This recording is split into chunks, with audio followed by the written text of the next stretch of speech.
ये ईपीएफओ का 2017 का क्वेश्चन पेपर है। तो इसके पार्ट ए को आइए हम लोग कवर करते हैं। इसमें 20 क्वेश्चन अंग्रेजी के मिलेंगे। तो चलिए देखते हैं। तो जैसा कि पहला क्वेश्चन है, which one of the following is the synonyms of the word written in capital letter in the sentence. यानी इसमें द फंडामेंटल का इसमें फंडामेंटल का सिनोनिम्स पूछ रहा है। तो देखिए ऑप्शन ए क्या है, प्रोडक्टिव है। तो प्रोडक्टिव देखिए, फंडामेंटल का मीन्स क्या होता है, फंडामेंटल मीन्स होता है कोई चीज़ फंडामेंटल हो, मौलिक हो, मूलभूत हो।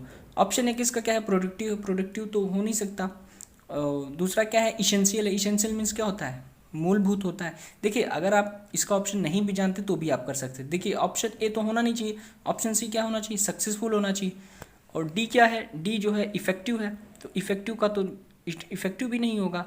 तो इस हिसाब से आपका ऑप्शन जो है, ऑप्शन बी इसका यानी इसेंशियल आपका ऑप्शन इसका सही है। क्योंकि जो एब्स्ट्रैक्ट नाउन होते हैं, एब्स्ट्रैक्ट नाउन में जनरली सेंस में द का प्रयोग नहीं होता है, इसलिए इसका ऑप्शन जो होगा वो इसका ऑप्शन बी करेक्ट होगा। मतलब इसमें एरर क्या है, द नहीं रहेगा। क्यों नहीं रहेगा, क्योंकि एब्स्ट्रैक्ट नाउन जनरली जो एब्स्ट्रैक्ट नाउन के जो सेंस होते हैं उसमें द का प्रयोग नहीं होता। नेक्स्ट देखें तो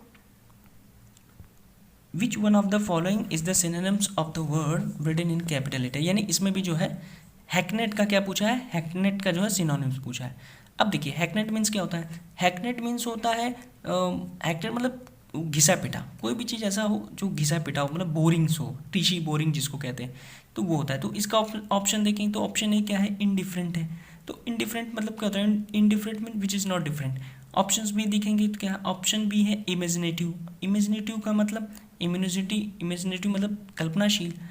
और इसका ऑप्शन डी देखेंगे तो इम्प्रेसिव, तो इम्प्रेसिव तो बिल्कुल नहीं होना चाहिए। तो ये क्या हुआ, क्लिंच्ड हुआ। तो ऑप्शन इसका क्या है, क्लिंच्ड। अगर आपने नहीं भी पढ़ा है तो भी आप इसका ऑप्शन क्लिंच्ड जो है क्लिक कर सकते हैं। अगला देखते हैं तीसरा क्वेश्चन क्या है, which one of the following is the synonyms of. यानी इसमें भी इमेक्युलेट का क्या पूछा है, सिनोनिम्स पूछा है। तो देखिए इमेक्युलेट का मतलब क्या होता है, इमेक्युलेट का मतलब होता है कोई चीज़ एक्सट्रीमली क्लीन हो, यानी जिसको कहते हैं ना हिंदी में निर्मल हो, शुद्ध हो, और यानी निष्कलंक हो। तो अगर इसको ऑप्शन देखेंगे तो देखो ऑप्शन भी क्या है, एक्साइटेड है। तो एक्साइटेड तो वैसे भी नहीं होना चाहिए, इसका सिनोनिम्स पता करना है। तो एक्साइटेड वैसे भी नहीं होना चाहिए, एक्स्ट्राऑर्डिनरी भी नहीं होना चाहिए। एक्स्ट्राऑर्डिनरी मीन्स होता है असाधारण। तीसरा है अनपैरेलल्ड है। अनपैरेलल माने अनपैरेलल मतलब विच इज़ नॉट पैरेलल, यानी वो अद्वितीय हो। क्या हो, वो अद्वितीय हो। तो इसके इस हिसाब से इसका ऑप्शन ऑटोमेटिक आप जो है स्पॉटलेस क्लिक कर सकते हैं, ऑप्शन ये सही रहेगा। अगला देखते हैं, which one of the following is the antonyms of the word written in capital. यानी इसमें भी जो है एनिमिटी का क्या पूछा है, एंटोनिम्स पूछा है। देखिए एनिमिटी मीन्स क्या होती है, शत्रुता होती है। अब देखिए तो और एमिटी मीन्स क्या होती है, मित्रता होती है। तो ये तो बहुत ही ईजी था, तो इसका ऑप्शन ए ही होना चाहिए। अगला अगर देखेंगे हम लोग तो विच वन ऑफ द, ये देखिए पांचवा देखिए, which one of the following is the antonyms of the word written in capital. यानी इसमें रिलक्टेंट का क्या पूछा है, रिलक्टेंट का एंटोनिम्स पूछा है। तो देखिए रिलक्टेंट मीन्स क्या होता है, रिलक्टेंट मीन्स होता है अनिच्छुक, यानी हु इज़ नॉट सेटिस्फाइड, यानी कोई चीज़ जो असंतुष्ट हो, वो क्या है, रिलक्टेंट। देखिए एनेक्सिस है, ऑप्शन ए क्या है, एनेक्सिस। एनेक्सिस मीन्स होता है बेचैन, तो ये तो बिल्कुल नहीं होना चाहिए। हैप्पी, सेकेंड ऑप्शन क्या है, बी हैप्पी है, हैप्पी भी नहीं होना चाहिए। डी देखेंगे तो अनविलिंगली है। देखिए हमसे पूछा क्या है, एंटोनिम्स पूछा है। अनविलिंगली क्या है, इसका भी मतलब बिना इच्छा के।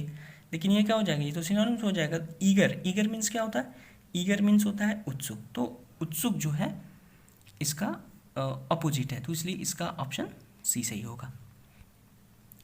छठा देखते हैं, which one of the following is the antonyms. यानी इसमें भी एंटोनिम्स पूछा है, किसका, क्वेर का। अब देखिए क्वीर मीन्स क्या होता है, क्वीर मीन्स होता है समथिंग डिफरेंट, यानी कोई चीज़ विचित्र हो या असामान्य हो, अलग हो। तो इसका देखिए पहला ऑप्शन ही स्ट्रेंज है। सिनोनिम्स पूछा है ना, हाँ एंड नहीं एंटोनिम्स पूछा है। तो स्ट्रेंज क्या है, स्ट्रेंज जो है इसका सिनोनिम्स है, तो ये होना नहीं चाहिए। और अगला देखिए तो निम्बल, निम्बल मीन्स क्या है, निम्बल मीन्स होता है फुर्तीला, तो ये तो वैसे भी नहीं मिल रहा है। सी ऑप्शन क्या है, एवरीडे। एवरीडे मीन्स क्या है, पर डे, तो वो तो वैसे ही नहीं मिल रहा है। तो लास्ट में क्या है, कस्टमरी। कस्टमरी मीन्स क्या होता है, कस्टमरी मीन्स होता है विशिष्ट, प्रचलित या शुद्ध। तो इसका ऑप्शन क्या होगा, इसका ऑप्शन डी होगा। नेक्स्ट देखें seventh, which one of the following part of the sentence as you know that ignorant are easily dubbed. यानी इसमें देखिए पूछा है एरर, क्वेश्चन एरर पूछा है। तो उसमें देखिए चार ऑप्शन दिया है, option A as you know, that the ignorant, are easily dubbed, या नो एरर। तो इसमें देखिए अगर आप देखेंगे तो बी वाले में यानी जो लिखा है दैट द इग्नोरेंट, इसमें द इज नॉट यूज, मतलब इसमें द का प्रयोग नहीं होगा। ठीक, इसमें क्या होगा, द का प्रयोग नहीं होगा, क्योंकि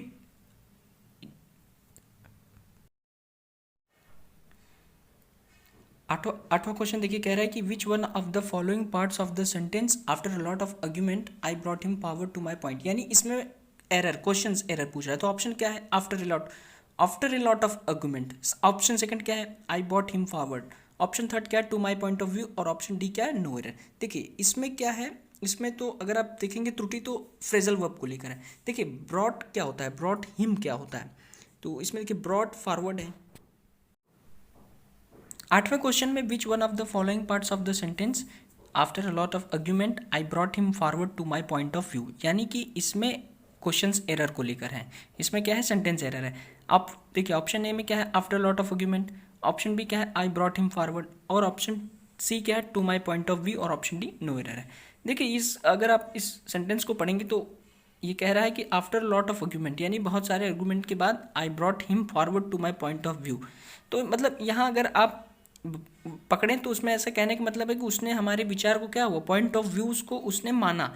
तो देखिए एक फ्रेजल वर्ब आपने सुना होगा कि bring round. Bring round phrasal verb का मतलब होता है to persuade somebody to agree on something, यानी किसी को अपने बात को मनवा लेना। वो ब्रिंग क्या होता है, वो ब्रिंग अराउंड होता है। लेकिन यहाँ देखिए फ्रेजल वर्ब ब्रॉट फॉरवर्ड दिया है, यानी जो ब्रिंग फॉरवर्ड है। तो ब्रिंग फॉरवर्ड यानी ब्रॉट फॉरवर्ड का क्या होता है, तो वो होता है to move something to an earlier date of time, यानी किसी को समय से पहले बुला लेना, वो होता है ब्रॉड फॉरवर्ड। तो यहाँ ब्रॉड फॉरवर्ड नहीं होगा, यानी इसका ऑप्शन जो बी है वहाँ आई ब्रॉट हिम फॉरवर्ड नहीं होगा, वहाँ पे होगा I brought him round to my, यानी इसका ऑप्शन जो है, ऑप्शन इसका बी एरर है। यानी यहाँ क्या होना चाहिए, ब्रॉड फॉरवर्ड नहीं होना चाहिए, यहाँ ब्रॉड राउंड होना चाहिए। तो अगला क्वेश्चन अगर देखें, नौवा देखें, विच one of the following parts of the sentence, यानी इसमें भी जो है क्वेश्चन एरर को लेकर है। प्रश्न क्या है, don't ask him how he is in because of if he starts talking about his health you will never get off from him. यानी इसमें देखो ऑप्शन ए क्या है, don't ask him how he is because. Option B क्या है, if he start talking about him health you will never.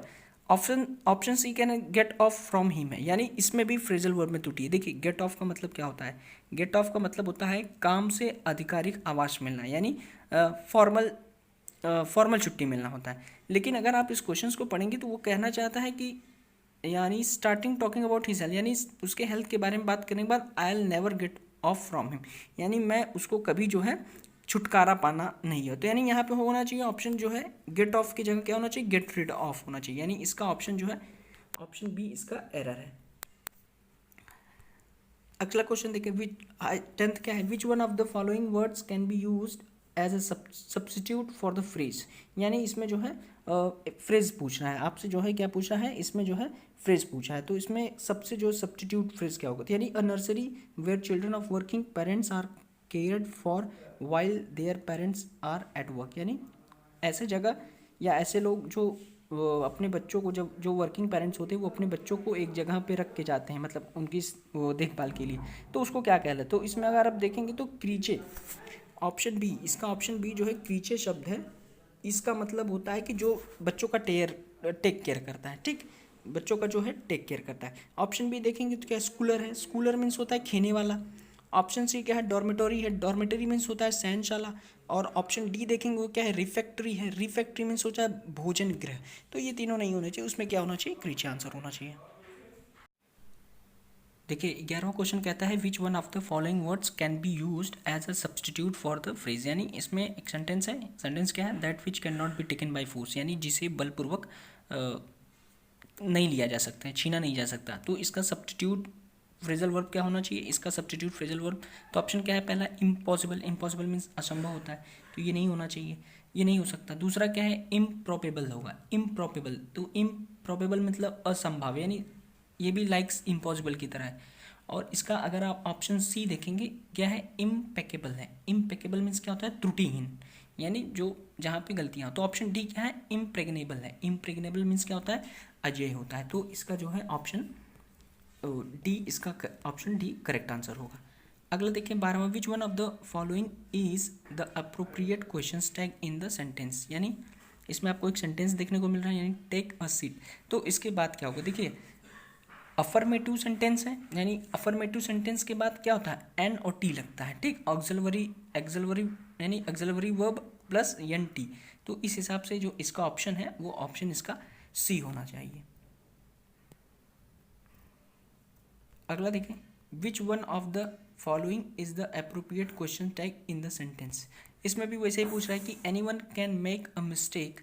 तो इसका देखिए any one can make a mistake, ये क्या है, ये अफर्मेटिव सेंटेंस है, यानी एन और टी तो रहेगा ही, प्लस क्या है ऑक्सिलरी वर्ब होगा।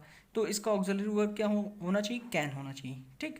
तो कैन के हिसाब से क्या होगा, कैन नॉट होगा। तो इसका ऑप्शन क्या होगा, ऑप्शन इसका सी इज करेक्ट ऑप्शन।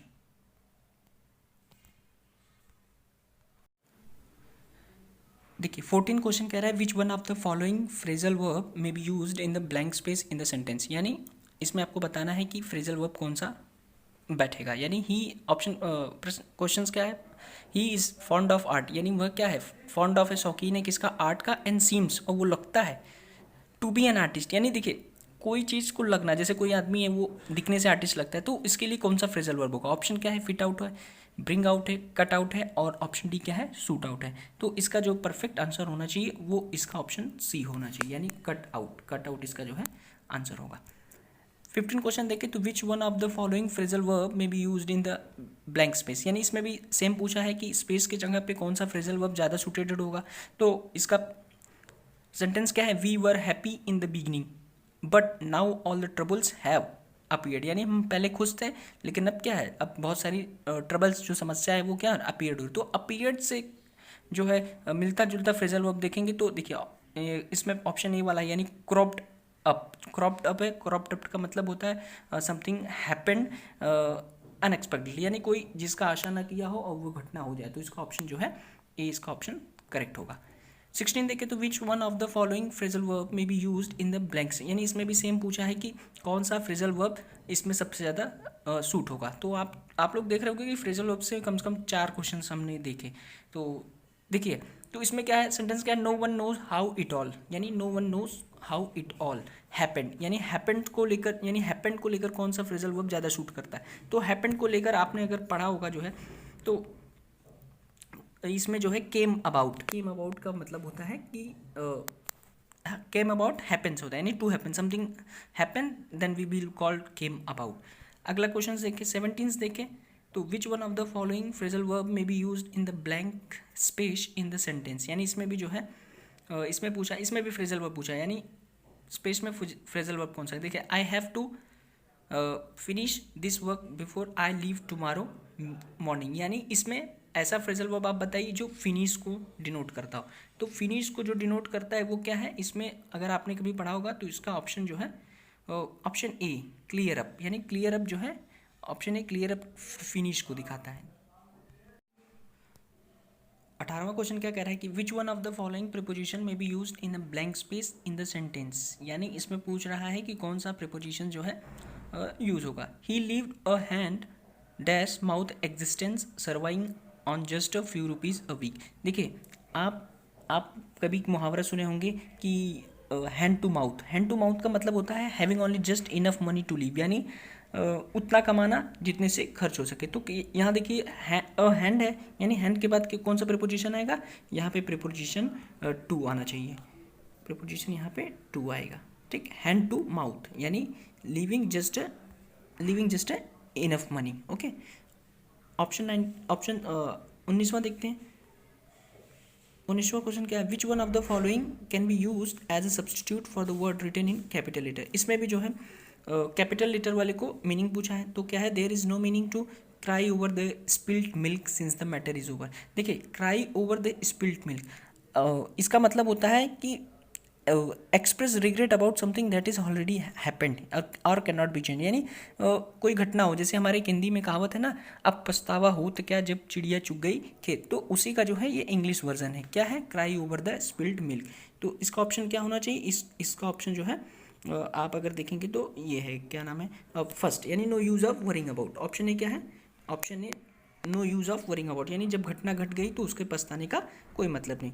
20वां क्वेश्चन देखिए, which one of the following can be use as a substitute for the word written in capital letter. इसमें भी जो है पूछा है, क्या पूछा है, देखिए कैपिटल ह्यूमन्स सर्विस है, यानी ह्यूमन सर्विस का क्या पूछा है, प्रॉपर मीनिंग पूछा है। देखिए ह्यूमन सर्विस का क्या मतलब होता है, यानी एक्सीलेंट सर्विस होता है, यानी कोई अगर कोई एक्सीलेंट काम करता है तो उसको जो है ह्यूमन सर्विस कहा जाता है। तो यहाँ पे ऑप्शन सी जो है उसका करेक्ट आंसर होगा, यानी एन एक्सीलेंट वर्क जो है ये इसका करेक्ट आंसर है। तो ये हमारे 20 क्वेश्चन जो है इंग्लिश के थे। बाकी पार्ट बी में आने वाले समय में हम लोग और वीडियोस को लेकर आएंगे। तो ये वीडियो आपको कैसा लगा आप हमें कमेंट सेक्शन में ज़रूर बताएं। अगर आप EPFO, EO या अकाउंट ऑफिसर की प्रिपरेशन करना चाहते हैं और या कर रहे हैं और आप प्रीवियस ईयर्स को और सॉल्व करना चाहते हैं तो आप हमें कमेंट सेक्शन में ज़रूर बताएं। और अगर अभी तक आपने GPM क्लासेस प्रयागराज को सब्सक्राइब नहीं किया है तो प्लीज़ आप इसको सब्सक्राइब कीजिए और अपने फ्रेंड्स को शेयर कीजिए। Okay, thank you.